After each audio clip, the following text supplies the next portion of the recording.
오늘의 아시아 투데이죠. 오늘 일면 톱은 무엇인지 한번 살펴보겠습니다. 대단히 시의적절한 그런 주제라고 저는 생각을 하는데요. 바로 딥페이크입니다. 범죄인데 유포 목적 없다고 처벌 피하는 딥페이크. 딥페이크가 뭔지 이제 아시지요? 지금 중학생들을 대상으로 해서 어마어마한 지금 파장이 일어나고 있습니다. 물론 일부 고등학생들도 이런 딥페이크의 피해자가 속출하고 있는데 내용은 이런 겁니다. 그러니까 이 섹슈얼한 비디오의 영상에 자신이 아는 사람들의 얼굴을 덮는 겁니다.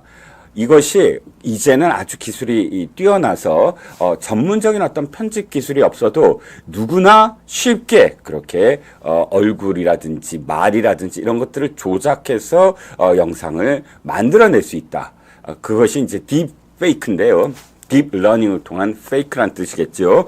그런데 일단 이건 수년 전부터 계속 이루어져 왔습니다.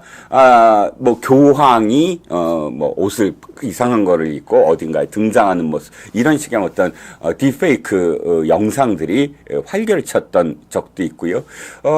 이미 힐러리 클린턴과 그다음에 도널드 트럼프가 맞붙었던 대선에서도 이 딥페이크의 가짜 뉴스들이 판을 쳤습니다.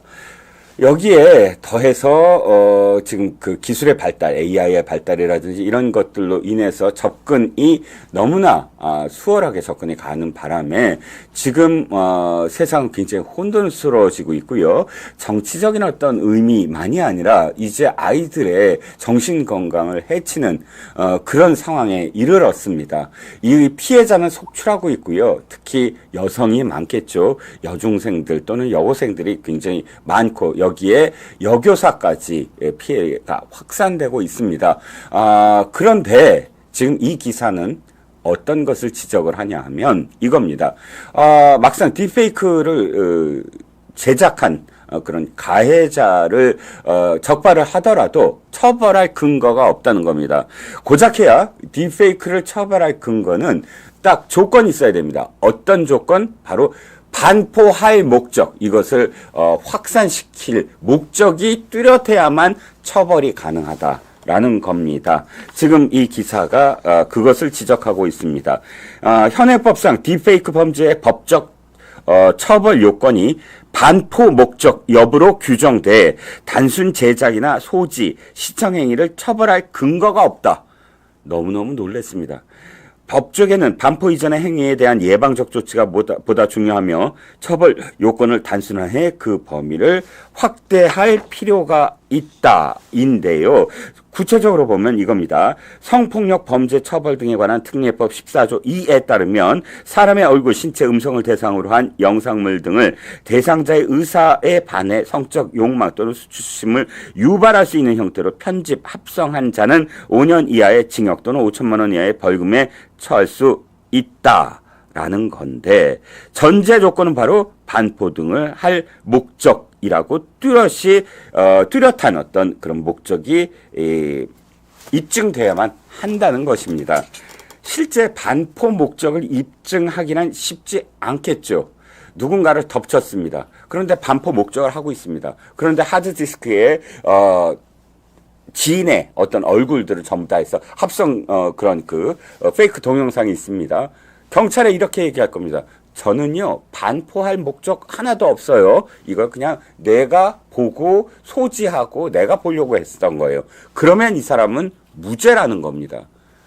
상상이 가십니까? 이 상황에 대해서 동의할 수가 있습니까? 불가능합니다. 보세요. 지금 이 영상이라든지 지금 영상 시대고요. SNS 시대고요. 유튜브의 시대입니다. 반포의 목적이라는 건 제작부터 사실 반포의 목적을 담고 있다고 우리는 해석을 해야 됩니다. 그리고 이렇게 한번 예를 들어보죠. 폭탄을요.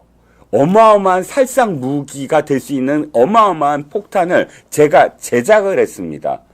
그런데 덮쳤습니다. 경찰이. 내가 이렇게 얘기합니다. 나는 이걸 터뜨릴 마음이 없습니다. 제작만 한 것입니다. 저는 과학적인 입장에서 폭탄이 어떻게 만들어지는지만 본 겁니다. 살상하지도 않았고요. 그리고 폭탄에 대해서 사용할 의도가 없습니다. 라고 했다고 해서 이 사람은 제작만 하고 소지만 할 목적이구나 하고 돌아갈 수 있겠습니까? 폭탄 자체가 문제 아닙니까? 폭탄이 있다는 건 살상 무기가 될 수 있다는 거예요. 보세요.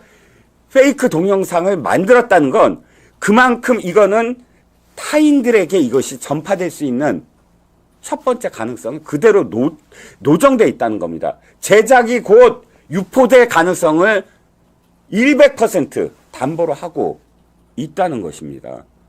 이게 어떻게 무죄입니까? 이게 어떻게 이 법의 조문에 따라서 처벌할 방법이 없다고 이야기할 수가 있습니까? 생각을 해보세요. 저의 가장 가까운 제자라고 믿었던 학생들이 내 얼굴을 동원해서 그런 불법 음란 동영상에 내가 마치 주인공처럼 만들어 놨습니다. 그런데 이들은 반포하지 않았다고 해서, 갖고 있다고 해서, 내가 갖고 있는 수치심과 내가 가질 수 있는 상처는 그럼 어떻게 되는 거죠?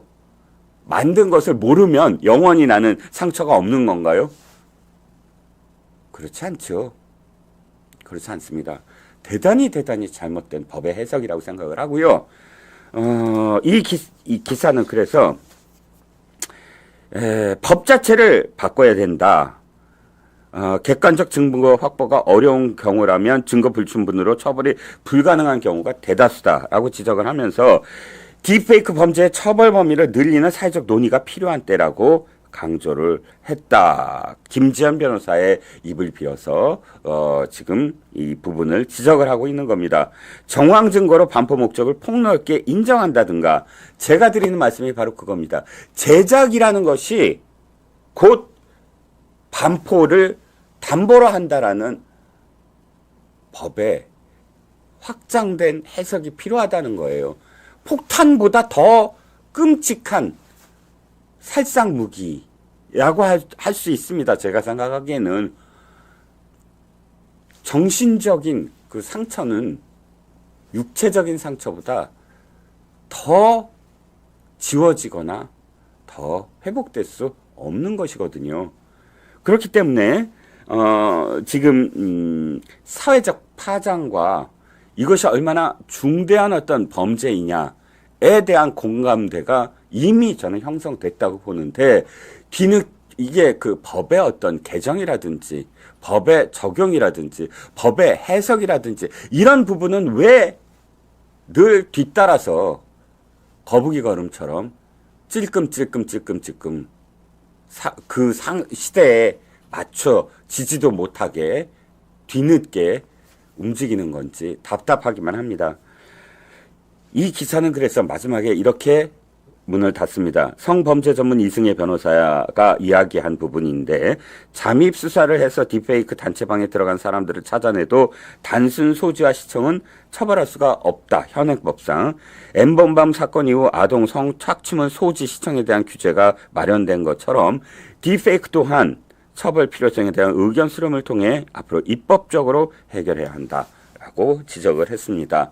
부디 이른 시일 내에 국회의원들이 이 문제는 너무나 심각한 문제다라고 인지를 해서 여야 할 것 없이 제작과 소지만 하더라도 딥페이크와 관련된 그런 그 범죄를 폭넓게 규정을 해서 엄하게 처벌을 해야 된다라고 강력하게 저는 촉구하고 주장을 합니다.